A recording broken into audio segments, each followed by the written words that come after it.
começa agora mais um TV Câmara Entrevista.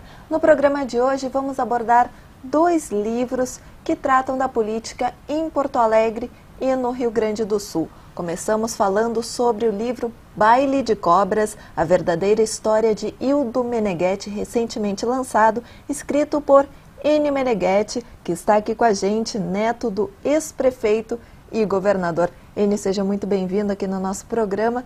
E como é que surgiu a vontade de escrever esse livro, de contar a história do Ildo Meneghetti? Muito bem. Surgiu quando eu tinha meus 20 anos, mais ou menos, e eu me lembro fotograficamente da cena que eu descia a Avenida Carlos Gomes, em Porto Alegre, e ouvi pelo rádio do carro a propaganda. Leia em Cojornal, Meneghetti conta tudo. E eu, puxa vida, como todo jovem de 20 anos que acha que sabe tudo, o que ele pode ter contado que eu não saiba?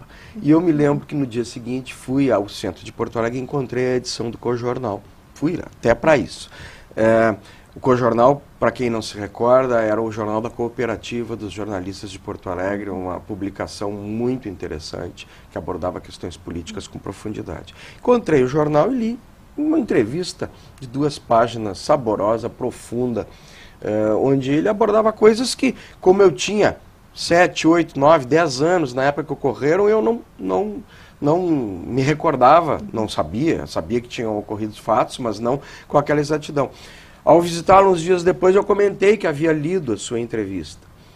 Ele não a tinha lido, ele não tinha o costume de procurar as entrevistas e a publicação daquilo que ele concedia de entrevistas após sair da atividade política.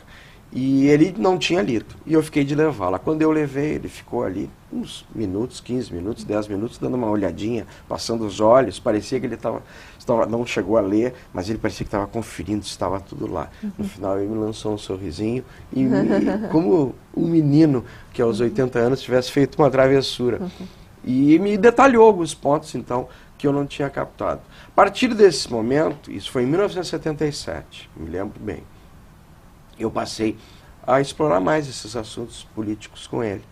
E ele passou a me contar uma série de episódios, às vezes alguma publicação que saía onde ele era citado, eu comentava, eu me lembro do livro do senador Daniel Krieger, que tem uma passagem que eu especialmente perguntei a ele, que falava que o presidente Castelo Branco havia pensado em intervenção no Estado, e eu perguntei para ele o que era aquilo, ele tinha me contado, e eu relato no livro detalhadamente o que ele me respondeu.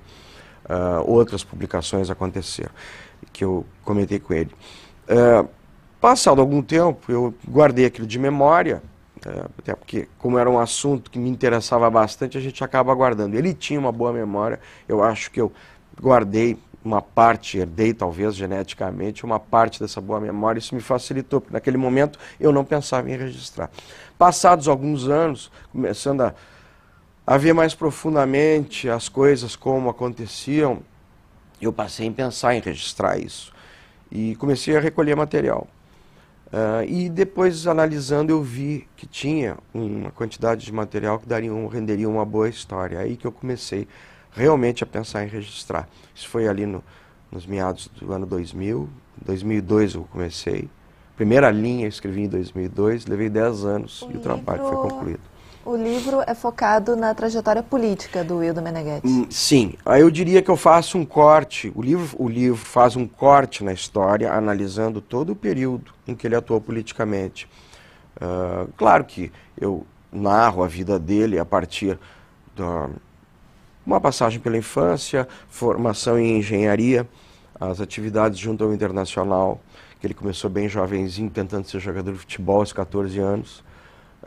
Saiu do futebol ou foi para a política? Não, isso aconteceu muito tempo depois e por acaso ele foi eleito vereador de Porto Alegre com 53 anos. Foi uma coisa absolutamente, como diria, temporã. Pois é, ele se dizia um cidadão comum, né? Exatamente. E ele era um engenheiro, então vamos pular essa parte do Internacional, depois a gente pode voltar a ela se for o caso. É um engenheiro formado, foi para o interior do estado trabalhar na construção de ramais ferroviários, na década de 20, junto com 2 colegas formaram uma empresa essa empresa de construções e obras públicas, vieram a Porto Alegre e ganharam a concorrência para um calçamento de ruas em Porto Alegre. Foi uma coisa de muito esforço, eles não tinham muito capital, mas conseguiram. Com alguns financiamentos do Banco Nacional do Comércio, que seria muito importante depois na aquisição da área do Estádio dos Eucaliptos, por isso que eu faço questão de citar um banco que não existe mais.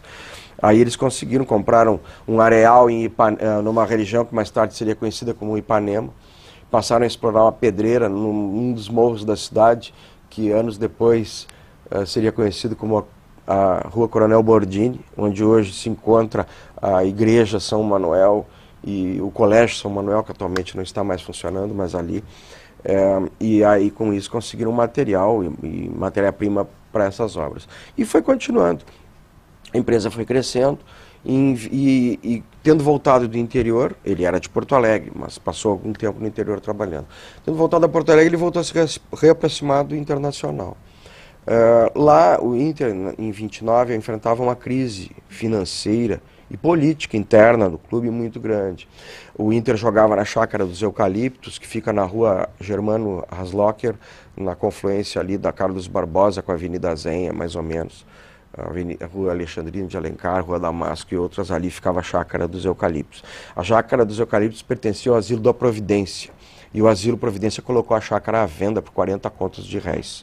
O Inter não teve como levantar o capital, embora tivesse a preferência para compra, o capital necessário para efetivá-la. E um grupo de associados, ali houve uma certa disputa política, achava que conseguiria o dinheiro e tal. E aí haviam dois grupos. Um grupo era liderado pelo ex-presidente colorado Antenor Lemos, que naquele momento era o presidente da então chamada Federação Gaúcha de Futebol. Hoje a Federação, ou melhor, Federação Rio Grandense de Futebol, hoje chamada Federação Gaúcha. O Antenor Lemos, então, presidiu uma reunião que deveria decidir os destinos do Internacional, onde foi aventada, devido à dívida existente, os aluguéis da chácara estavam atrasados, não tinha dinheiro para nada, foi aventada a hipótese da liquidação do clube. Meneghetti, com 30 e poucos anos, era um dos presentes dessa reunião. E naquele momento ele pediu a palavra e disse, olha, pediu mais detalhes sobre aquilo, e disse, olha, eu não concordo com isso, acho que nós temos que fazer uma tentativa, acho que nós temos a obrigação de fazer com que o Internacional continue. Antenor Lemos era um líder muito respeitado, Meneghetti gostava muito do Antenor Lemos, mas era um líder forte, a sua presença dominava os ambientes, e ele não gostou, talvez, daquela, vamos dizer assim, contestação do líder que ali estava. E o Antenor Lemos disse, tu não concordas? Não, eu não concordo. Então assume, foi um desafio, e ele assumiu. Tinha 34 anos de idade, e a primeira ata, está no livro, a ata de próprio punho lavrada por ele, a situação que o Inter se encontrava, não tendo material desportivo algum, estando o campo a precisar de uma reforma geral, que não era conveniente devido ao fato de ter sido vendida, uma dívida, se não me falha a memória, de 20 contos de reais a vencer, etc. e tal. Não deixa de ser um início numa vida política, né? Sim, exatamente. Política a gente faz em qualquer atividade profissional. Política partidária até aquele instante, não, nenhuma. Mas, sem dúvida nenhuma, o Internacional,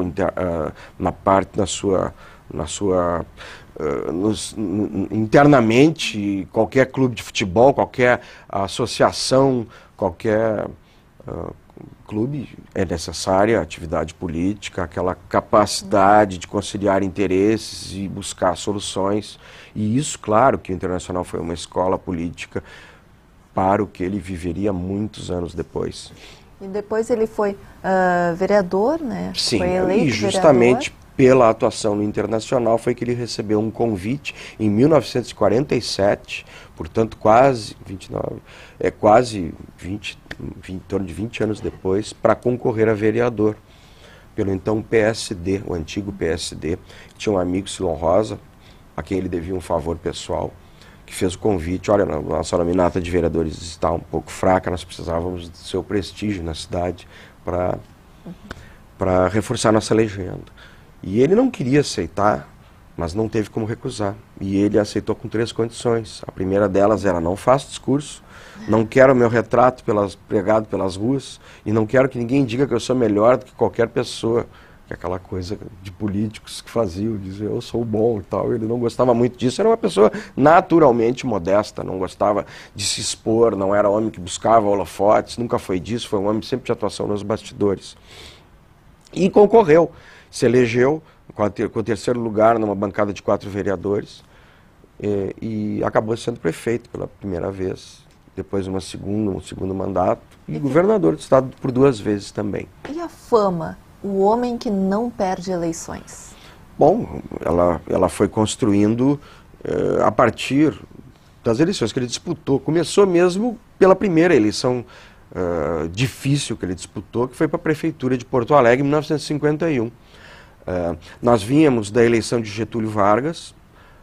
O Getúlio, o Meneghetti não era, vamos dizer assim, adversário do Getúlio. O PSD e o PTB haviam sido criados ambos por Getúlio Vargas, em 45.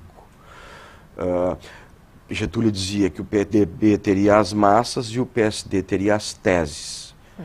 Com o tempo houve um certo afastamento, mas o fato é que com a eleição do Getúlio em 50, por uma coligação entre os 2 partidos, e a votação que o Getúlio fez em Porto Alegre, se achava que o que se comentava era que até um poste pelo PTB ganharia a eleição para prefeito de 1951. Até ali, inclusive, as eleições eram diretas. Segundo Meneghetti revela numa entrevista nesta do Cojornal, Getúlio Vargas, João Goulart e Leonel Brizola foi que conseguiram convencer Vargas a trazer de volta as eleições diretas a prefeito, que, embora estivesse já sob a vigência da Constituição de 46, mais liberal, ainda eram, até ali, até 51, ainda eram eleições indiretas, era indicação do governador. Então, Meneghetti resolve concorrer à eleição contra o Leonel Brizola. Jovem ainda, 30 e poucos anos, impetuoso. E o Meneghetti, homem de fala mansa, tranquilo, não era nada bom de oratória, tinha uma voz muito grave e tal, falava... Mas não tinha boa dicção, vamos dizer assim. Tinha conteúdo, mas não tinha dicção. E não gostava de fazer comício. E nessa eleição, para a surpresa de todos, o Meneghetti inicia um método, seu método eleitoral, era ir de casa em casa, conversar com as pessoas, identificar conhecidos em comum, os problemas do cotidiano. E foi indo sem alarde, na moita, como se dizia na época. E, para surpresa geral, abertas as urnas, no primeiro dia o Brizola estava na frente, no segundo dia o Meneghetti ultrapassava, as eleições eram uma apuração manual, voto a voto. E no terceiro dia o Brizola estava à frente, e no quarto dia o Meneghetti ultrapassava, e depois de uma semana de apurações ele ganhou por 1.000 e poucos votos. É uma eleição que era considerada impossível. Aí que começou a história de que não perderia a eleição. Fez um mandato... Nesse mandato, acho que fez algumas iniciativas muito interessantes, entre as quais uma pioneira, que pouca gente sabe, Porto Alegre foi pioneira na implantação de vilas populares no Brasil. O Meneghetti, numa população de 400 mil habitantes, fez 4.200 casas populares, muitas vilas hoje conhecidas como a Vila Sarandi, Batista Xavier, Vila Vargas, e muitas, Parque Santa Anita e muitas outras foram iniciativas dele como prefeito. Inclusive eu conto no livro uma passagem muito interessante, que na entrega de um lote de casas no bairro Sarandi, inclusive essa foi uma vila que naquela época foi chamada durante muitos anos de Vila Meneghetti, naquele trecho entre a Avenida Sertório e a Igreja do Operário, ali bem no centrinho do Sarandi. Muitas casas estão lá até hoje, elas são casas de madeira, são simples, mas bem construídas, elas são identificáveis plenamente, elas têm 2 telhadinhos, uma varandinha com um postezinho arredondado, e algumas bem cuidadas, até eu tive olhando, e algumas estão muito, muito preservadas. Na Vila São José, ali no Partenon também, tem várias. Mas nessa ocasião, então, na solenidade para a entrega de um lote de casas, convidado compareceu Getúlio Vargas. E no evento realizado, o prefeito entregou ao presidente um cheque. O Getúlio olhou o cheque, mas o que é isso, Meneghetti? Este é o dinheiro que sobrou da construção das casas, presidente. Mas como? Eu nunca tinha visto sobrar dinheiro de obras públicas. É que aqui nós aplicamos o dinheiro na obra. Só na obra. Ficou subentendido alguma coisa ali, né? E isso é interessante para os dias atuais, acho eu, uma passagem pitoresca que ocorreu. Outra iniciativa foi a encampação da Companhia Carris, cujos serviços na ocasião não eram bem prestados. E foi interventor o vereador José Antônio Zusa Aranha, irmão de Oswaldo Aranha, era vereador na época. Meneghetti apreciava bastante o Zusa Aranha, o achava muito inteligente, pois ele seria secretário da Fazenda no segundo governo do Estado. E ele depois assumiu o governo do Estado do Rio Grande do Sul, e neste momento o Estado, o país inteiro passou por uma mudança muito grande, que foi a ditadura Foram militar. Dois momentos. O primeiro governo, a campanha de 1954, onde ele competiu com Alberto Pasqualini. Durante a campanha houve um evento muito sério, que foi a morte de Getúlio Vargas, durante a campanha. Houve aquela situação, o governador era Ernesto Dornelles, houve aquela situação, quebra de muitas casas comerciais, o consulado americano, Citibank, até as lojas americanas, importadora americana, todos os estabelecimentos que pudessem ter alguma conotação americana foram depredados. A sede do PSD foi invadida, os seus móveis foram queimados na Praça da Alfândega, a sede do Partido Libertador foi saqueada, foi empastelada a Rádio Farroupilha. Foi uma coisa terrível que aconteceu naquele momento, em plena campanha eleitoral, em agosto, final de agosto. Campanha eleitoral naquele momento, naqueles anos, era em outubro, depois foi em novembro, depois hoje em dia ainda é em outubro, o primeiro turno das eleições, o segundo também, no último final de semana. Foi uma campanha difícil, também se considerava que ele não ia vencer, e ele fez o seu primeiro governo. Foi sucedido por Leonel Brizola. Houve o episódio da legalidade, a posse do João Goulart. No livro eu abordo a questão, as maquinações de Jânio Quadros e o que aconteceu. Muita gente diz que não entende o que aconteceu com o Jânio Quadros para ele, e eu transcrevo no livro, era muito claro o que aconteceu. 64 começa ali, por uma manobra do Jânio Quadros. Tancredo Neves dizia, em um livro do Augusto Nunes, que está na bibliografia do Baile de Cobras, que na opinião de Tancredo Neves, o Jânio Quadros era um homem que tinha uma espécie de mediunidade política. Ele era capaz de antever os fatos com anos de antecedência, mas só que às vezes as suas jogadas eram tão arrojadas que ele próprio perdia o controle da situação. Isso aconteceu ali. Naquela ocasião, naquela época, eu faço questão, antes de falar em 64, abordar isso. A votação de presidente e vice, e governador não tinha vice, mas prefeito também tinha, eram chapas separadas. O voto era para presidente e também para vice. O Jânio Quadros, ele já renunciou à sua candidatura na ocasião de escolha do seu vice. Ele queria escolher seu vice. A UDN, que o apoiava, queria ela indicar o vice. E o Jânio Quadros aí renunciou à sua candidatura e sumiu. A UDN foi atrás dele, a própria filha dele foi avisar a Carlos Lacerda onde se encontrava o Jânio Quadros para que fosse encontrado, para que reconsiderasse e voltasse atrás, voltando a ser candidato. E a partir daquele momento ele teve como vice, aí ele reconsiderou e teve como vices Milton Campos e Fernando Ferrari. Com a divisão dos votos entre Fernando Ferrari e Milton Campos, foi eleito vice da outra chapa, que era o João Goulart. Isso também fica sublinhado pelo incentivo que o Jânio Quadros passa a dar à criação dos comitês Jan-Jan, de voto cruzado, Jânio e Jango. Ele queria o Jango de vice.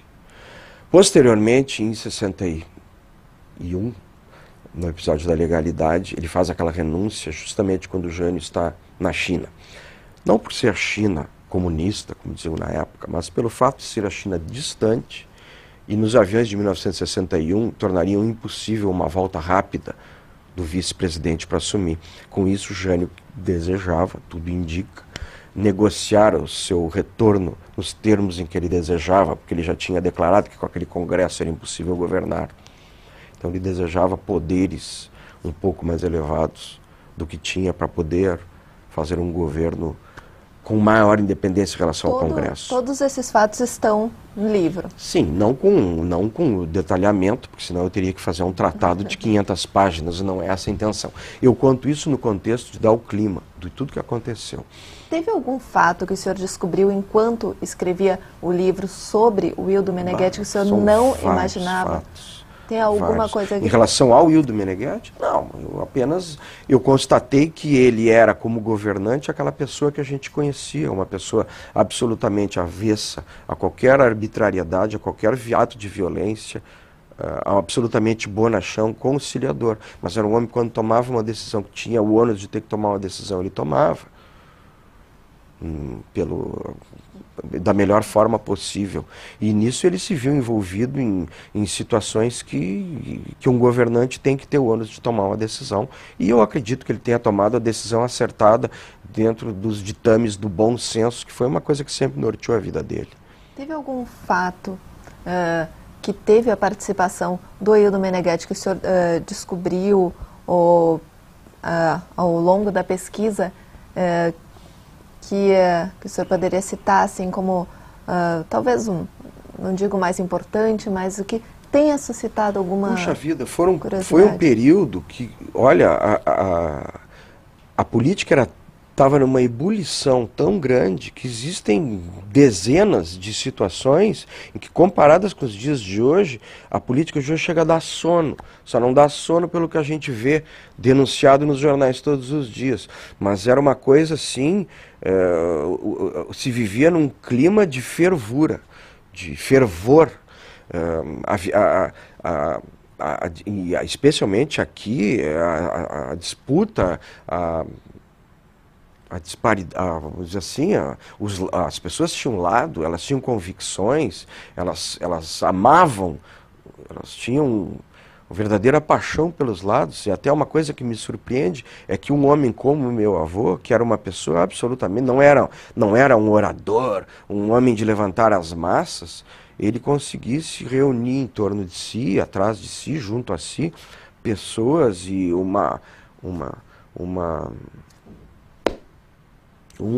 alguns seguidores, uma quantidade de seguidores que levaram a desfechos eleitorais surpreendentes.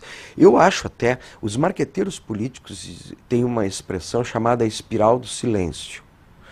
O que é? A espiral do silêncio explica resultados surpreendentes em eleições. Hoje em dia isso aí é um pouco mais raro devido às pesquisas eleitorais. As pesquisas até são mal utilizadas, na minha opinião, por alguns candidatos. Isso distorce um pouco aquela pureza, aquela certa ingenuidade que havia antigamente.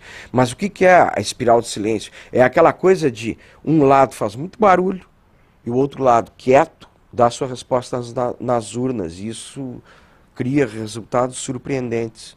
Em 64 acontece isso. Pois é, infelizmente o nosso tempo está se esgotando. Eu gostaria de passar agora para as considerações finais. Então, se o senhor pudesse, não vou dizer fazer um resumo, porque daí seria uma coisa muito grande. Mas falar em poucas palavras, então, quem foi Ildo Meneghetti? Ildo Meneghetti foi um esportista, um homem absolutamente idealista, voltado aos interesses do seu Estado, uma pessoa que fazia política, iniciou contra a vontade, mas o que ele gostava mesmo era o contato com as pessoas. Ele fazia as votações surpreendentes, decorrentes do seu contato individual com as pessoas, absolutamente desejoso do engrandecimento do seu Estado, e isso eu acho que eu consegui retratar bem no livro. E espero ter dado a contribuição para a história, não da pessoa dele, mas enfim, do período que se viveu. E o livro está disponível? Sim, já está em todas as livrarias. Fizemos o lançamento no dia 7. Para minha felicidade, apareceram pessoas que eu nem imaginava, com idade avançada. Eu tive a agradável surpresa de encontrar personalidades. Para citar um exemplo, o ministro aposentado do STJ, José Neri, uma lenda jurídica. Quando eu vi, estava ele lá.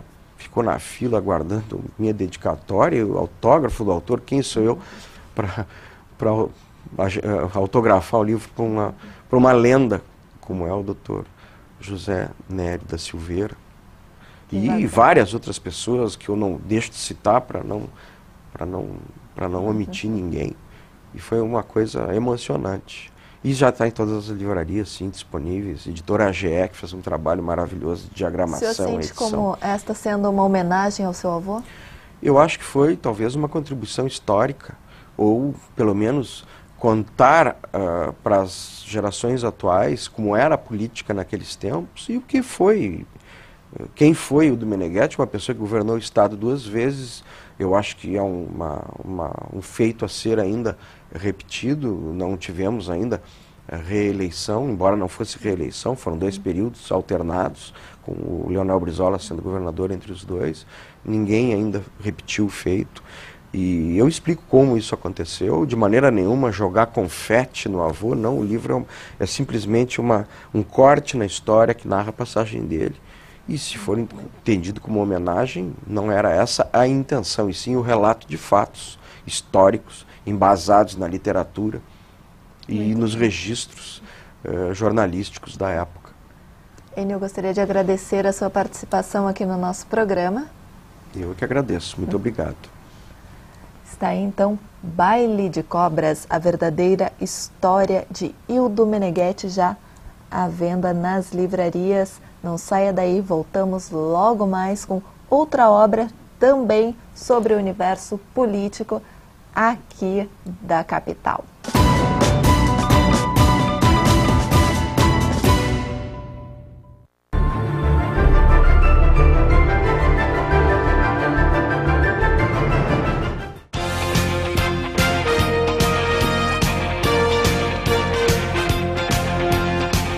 O plenário Otávio Rocha é o local onde são tomadas as principais decisões da Casa Legislativa.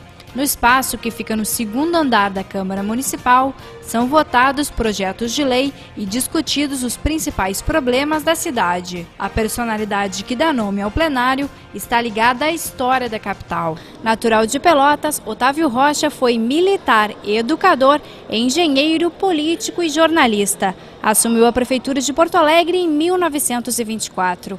Na época, a capital tinha 190 mil habitantes e ele foi eleito com 8 mil votos. Como prefeito, tinha o objetivo de reformar a cidade e transformá-la em uma nova Paris. No projeto para a transformação da capital, estavam previstas as construções de avenidas largas e rótulas, principalmente na área central. Otávio Rocha mandou derrubar dezenas de casarões e cortiços que simbolizavam a pobreza e o atraso. No seu governo, foi distribuída água tratada à população e ampliada a iluminação pública. Otávio Rocha morreu durante o seu mandato em 1928 devido a complicações de uma úlcera gástrica. Além do plenário da Câmara Municipal, o ex-prefeito foi homenageado com uma praça, uma avenida e um viaduto que levam o seu nome.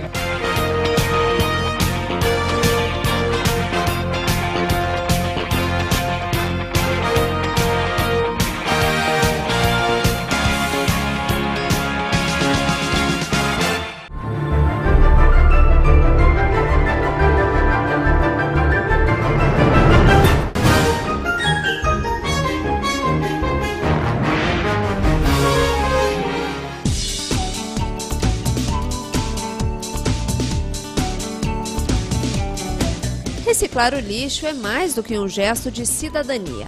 A reciclagem, a partir da coleta seletiva, representa um grande benefício ao meio ambiente. Mas para que isso aconteça, é preciso descartar o lixo seco de maneira correta. Papel, metal, plásticos e vidros são considerados materiais recicláveis. E antes de jogar fora algum desses itens, é importante verificar se o material está limpo e seco. Os menores restos de material orgânico podem contaminar quilos de lixo reciclável.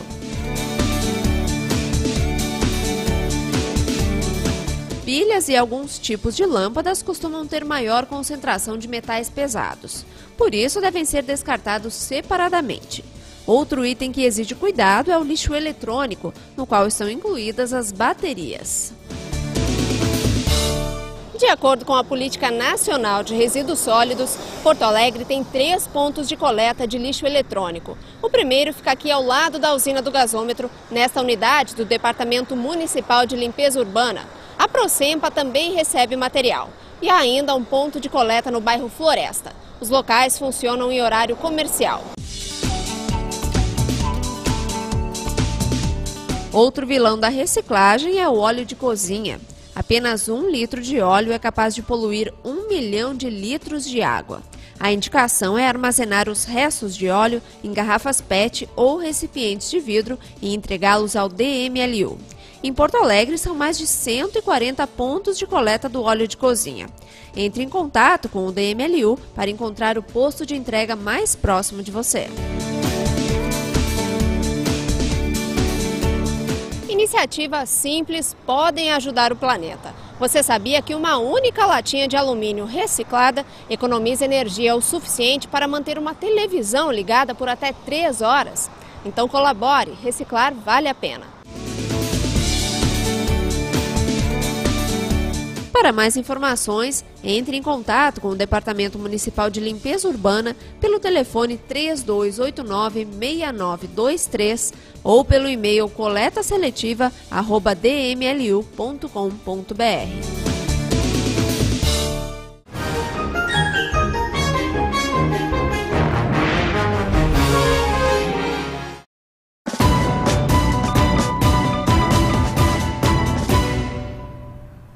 Voltamos agora com mais TV Câmara Entrevista. Continuamos a falar sobre a literatura focada na política gaúcha. Agora vamos falar sobre uma obra que ainda não foi lançada. Estamos aí falando em primeira mão sobre o livro Prefeitos de Porto Alegre, a administração da capital entre 1889 e 2012. É a nova obra do advogado especialista em direito eleitoral e também escritor Antônio Augusto Maier, que está aqui com a gente. Seja muito bem-vindo aqui no nosso programa.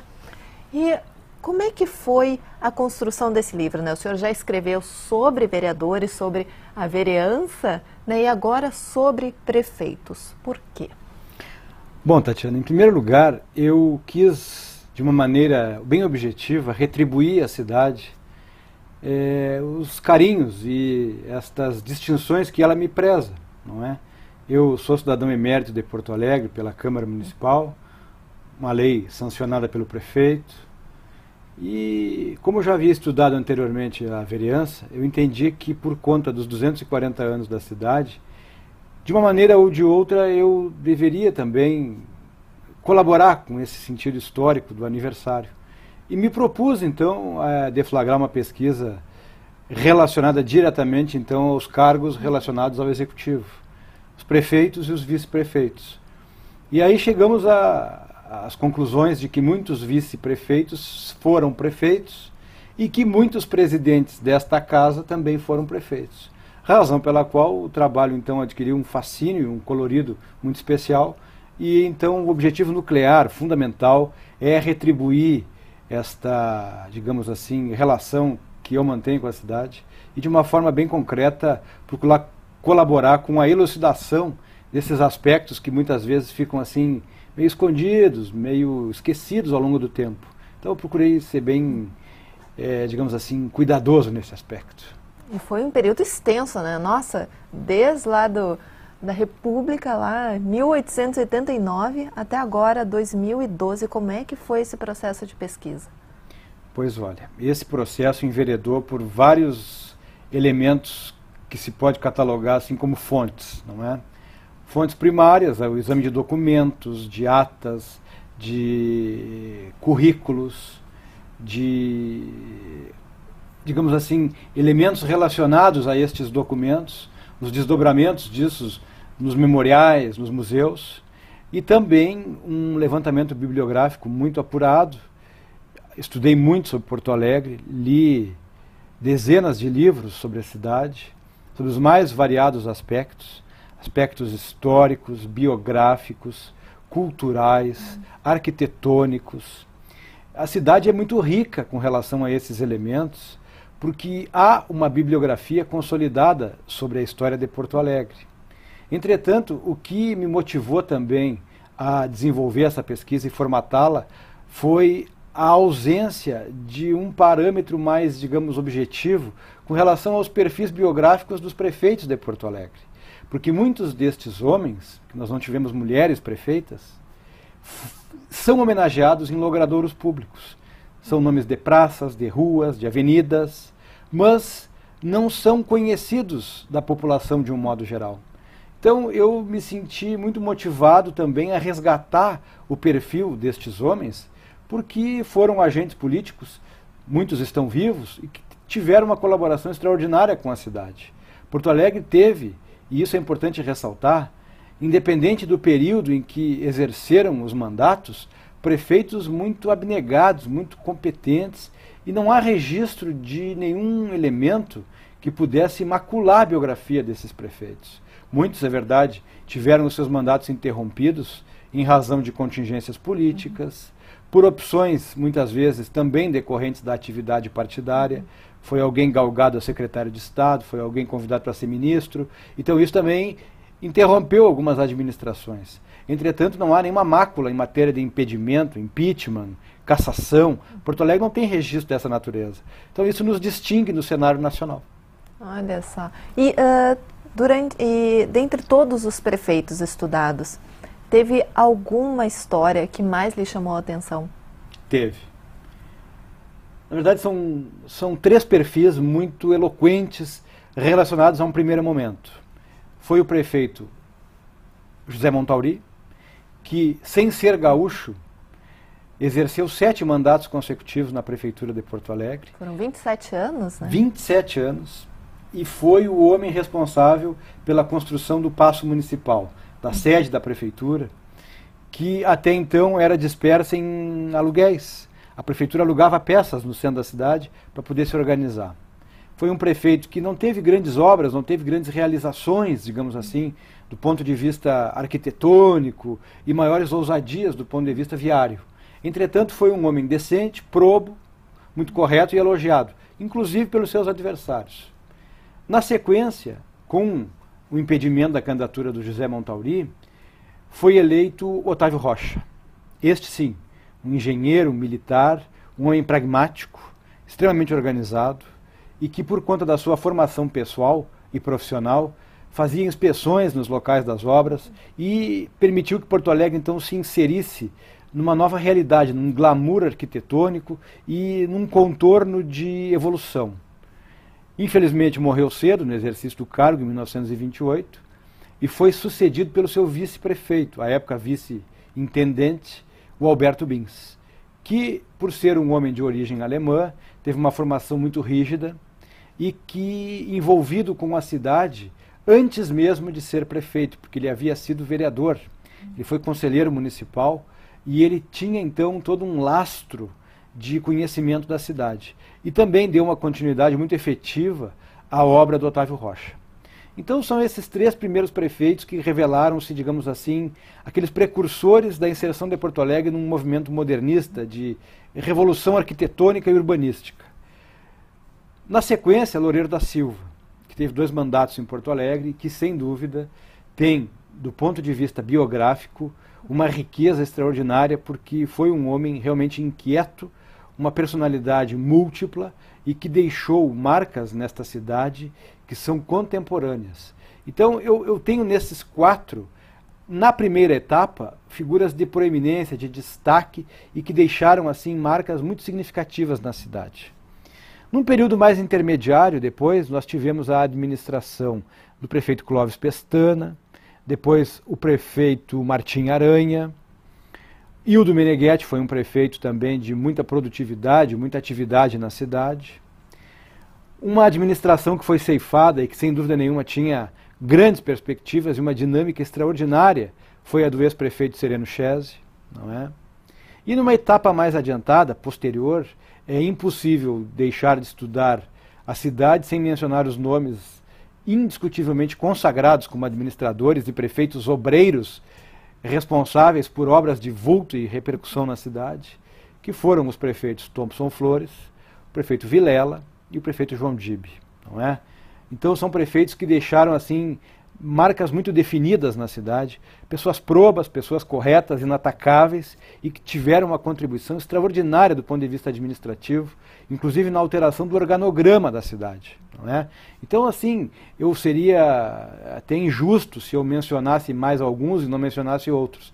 De um modo geral, é como eu havia dito antes, Tatiana, os prefeitos de Porto Alegre foram todos eles altamente produtivos, pessoas com alto senso de responsabilidade e que nem por isso ficaram imunes às críticas e aos ataques políticos e muitas vezes partidários, porque isso é normal no acirramento de uma administração que muitas vezes agrada a muitos e desagrada a outros. Mas, de um modo geral, tanto os adversários deles quanto os colaboradores e pessoas mais próximas têm, em todos os prefeitos de Porto Alegre, um altíssimo nível de reconhecimento. Tanto é verdade que a grande maioria deles hoje é homenageada na cidade e grande parte deles estão aí por esta Casa Legislativa, contemplados com as medalhas da cidade, com os títulos e as honrarias que esta Casa Legislativa confere. Então isso é muito bonito, é muito agradável estudar, e num ano em que a cidade completa 240 aniversários de emancipação, me parece que reexaminar isso é importante, porque o cidadão, o telespectador, o eleitor, ele verificará que ele pode ter orgulho dos seus prefeitos. E nesse período, tem como fazer uma análise do perfil dos prefeitos lá, do primeiro pesquisado até os mais recentes? Existe alguma diferença no perfil desses prefeitos, na forma de governar? Olha, eu penso que essa classificação ela é muito mais viável em termos de conjuntura política, não é? Naquele primeiro período, aquele triunvirato ali que forma os denominados eternos intendentes da cidade, que são então o José Montauri, o Alberto Bins e posteriormente o prefeito Otávio Rocha, são três prefeitos altamente respeitados, com um potencial administrativo extraordinário e que têm uma relação partidária vinculada ao Partido Republicano Rio-Grandense. Foram homens que têm uma relação político-partidária muito identificada, visualmente reconhecida e que estabeleceram com a cidade uma relação partidária, em função até mesmo daquele domínio que havia pelo Borges de Medeiros e o Júlio de Castilhos. Então isso é indiscutível. Havia uma linha de continuidade. Um pouco antes deles, nós tivemos dois prefeitos que também republicanos e com uma relação direta com o federalismo, com as novas relações estabelecidas com a República, que foi o Felicíssimo de Azevedo, que foi o presidente da Junta que pela primeira vez administrou Porto Alegre com um perfil de poder executivo, e o Alfredo Azevedo, que era sobrinho dele.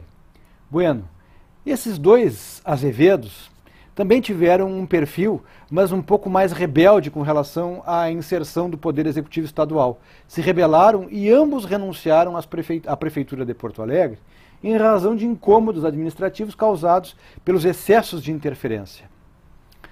Mais adiante, aí passando o período do Estado Novo, onde o prefeito Loureiro da Silva, seguido do prefeito Antônio Brochado da Rocha, tinha uma relação muito próxima, não é? E deram continuidade às obras, mas com uma outra característica. Me parece que menos vinculada a exames de natureza partidária. Até porque o Estado Novo foi uma espécie de ditadura, mas ambos trabalharam com os conselhos que foram possíveis de constituição na época, não é? E bom, depois, passada a década de 50, posteriormente, sobretudo ao suicídio do Getúlio, a cidade passou a viver então uma experiência nova. O PTB, com a ascensão do Maneco Vargas, assumia a prefeitura pela primeira vez. O Hildo Meneghetti ganhou uma eleição, o Brizola ganhou outra, o Hildo Meneghetti foi 2 vezes prefeito, e aí nós tivemos então o ingresso da cidade num processo de franca urbanização. Aí isso dependeu muito mais da relação com o Poder Executivo Federal do que com o Poder Executivo Estadual. Porque essas relações durante muito tempo estiveram relacionadas e confinadas à indicação dos prefeitos pelos interventores ou governadores, mas sob a aquiescência do presidente da República. Então aí formamos alguns blocos, não é? Porque, por exemplo, a partir do momento em que nós tivemos a cassação do prefeito Sereno Chese, entre a posse do prefeito Célio Marques Fernandes e a entrega do governo pelo prefeito João Dibe, nós tivemos uma relação muito nítida entre esses nomes indicados pelo governo do Estado, sobretudo em razão da facilidade administrativa que decorria da relação com o governo federal. E Porto Alegre ganhou com isso. independentemente de colorações partidárias e da relação política do momento, o livro também não aborda essas questões, não são feitas avaliações, não se atribui nenhuma exaltação ou adjetivações. Então fica muito claro que naquele período compreendido ali, da metade da década de 60 até o início da década de 80, nós tivemos uma relação de continuidade. As obras tinham, digamos assim, uma continuação independentemente do titular. Com o período redemocratizado, lá da década de 80, sobretudo com a ascensão do governo Colares, e se chegando agora até o governo do prefeito José Fortunati, nós tivemos então alterações, porque a prefeitura que esteve sob o comando do PT, final da década de 80 e até os anos 2000, ela também teve uma continuidade, vinculada, evidentemente, ao governo petista, não é? Tanto que se inaugurou e se cunhou uma expressão que era um modo petista de governar, não é? Então, assim, nós tivemos delimitados estes períodos, muito nitidamente. E uma coisa que me surpreendeu, e um perfil profissional que me chamou muita atenção, foi que Porto Alegre teve muitos engenheiros na prefeitura. Muitos engenheiros, né? O José Montauri era engenheiro, um prefeito que deixou a marca muito forte, e era engenheiro, e era militar, que era o Otávio Rocha, não é? O prefeito Clóvis Pestana também era engenheiro. Nós tivemos o Thompson Flores, engenheiro, não é? Então são perfis assim profissionais que tiveram repercussão direta no modo da cidade se expandir, seja na sua verticalização, na construção de prédios, ou horizontalmente, quando a cidade começou a ganhar outros perfis e começou então a se estender ao Belém Novo, no outro extremo lá ao 4º Distrito. O próprio centro de Porto Alegre passou a sofrer verdadeiras revoluções em termos de arquitetura e urbanismo, e isto apareceu com muita nitidez durante os prefeitos engenheiros. Ficou muito nítido, porque havia ali uma intervenção muito pessoal deles. O prefeito Thompson Flores, por exemplo, por ter uma relação muito direta com o quadro de engenheiros da prefeitura, ele era um prefeito obstinado por obras, tanto que ele inaugurou 7 viadutos na cidade. Nossa. Então isso fica muito claro, muito evidente.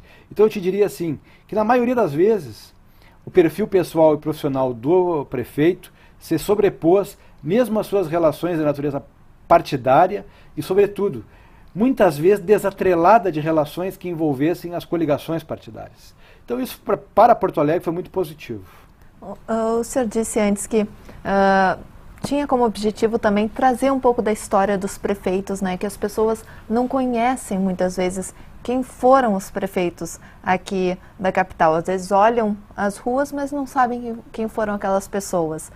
O senhor acha que também essa obra será usada como referência também em escolas, em cursos, para a formação também de estudantes?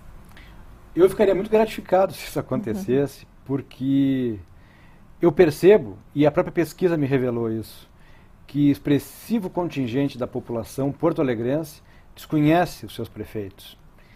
E isso me parece preocupante, porque se não se sabe muito bem o passado, o futuro e o presente tendem a ser mais do mesmo.